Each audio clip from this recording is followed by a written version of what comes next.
दोस्तों, 700 ईसा पूर्व की यह कहानी है। एक छोटा सा गांव था जिसका नाम शलातुर था। उस गांव में एक बालक था जो पढ़ने लिखने में बहुत कमजोर था। वह गांव के हर बच्चों के साथ गुरुजी से शिक्षा लेने पाठशाला जाता था। गुरुजी उसको बहुत पढ़ाते, समझाते, लेकिन उसे पढ़ाई बिल्कुल नहीं समझ में आती थी। गुरुजी बहुत परेशान हो गए। फिर एक दिन उन्होंने उस बालक को अपने पास बुलाए और बोले, अपना हाथ दिखाओ। गुरुजी ने उसका हथेली कुछ देर देखा। हथेली देखने के बाद गुरुजी ने कहा, बेटा, तुम घर चले जाओ। पढ़ाई लिखाई तुम्हारे बस की बात नहीं है। तो उस बालक ने बोला, आप ऐसा क्यों बोल रहे हैं गुरुजी? तो गुरुजी ने बोला, हे शिष्य, तुम्हारे हाथ में विद्या की रेखा नहीं है, अर्थात तुम पढ़ाई लिखाई नहीं कर सकते। तुम पढ़ लिख कर कुछ नहीं कर सकते। तुम्हारे दिमाग में कभी भी पढ़ाई लिखाई नहीं आ सकती।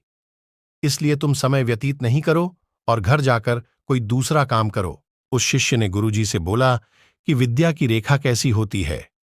तो गुरुजी ने एक होशियार बच्चे का हाथ दिखाया और बताया कि देखो, यह है विद्या की रेखा जो कि तुम्हारे हथेली पर नहीं है। वह बच्चा घर गया और घर से वापस आया। वापस आकर गुरुजी के सामने अपनी हथेली पर चाकू से एक लकीर खींच दिया। खींच डाला किस्मत की लकीर, ठीक होशियार बच्चे की विद्या रेखा की तरह। गुरुजी यह देखकर बहुत हैरान हो गए। वह डर गए। उन्होंने उस बालक को अपने पास बुलाया और बोला कि बच्चे, तुमने ऐसा क्यों किया? तो उस बालक ने कहा, गुरुजी, मेरे हाथ में विद्या की रेखा नहीं थी। अब मेरे हाथ में विद्या की रेखा हो गई है, जैसे कि उस होशियार बालक के हाथ पर है। गुरुजी, अब तो मैं विद्या सीख सकता हूं। अब तो मैं होशियार बच्चे की तरह एक होशियार छात्र बन सकता हूं। ज्ञान अब मेरे भी दिमाग में भी आ सकता है।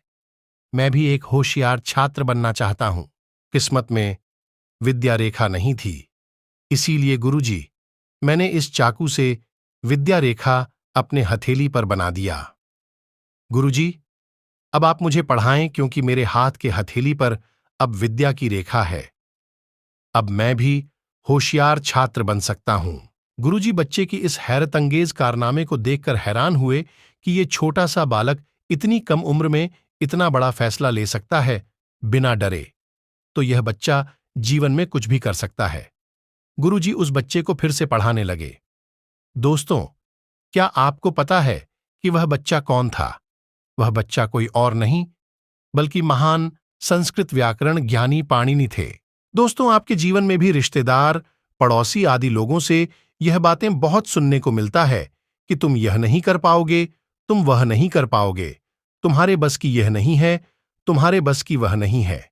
किंतु दोस्तों, अगर आप दृढ़ निश्चय कर लें कि मुझे अपने जीवन में जो चीज बनना है या करना है, तो उसे करने से कोई नहीं रोक सकता।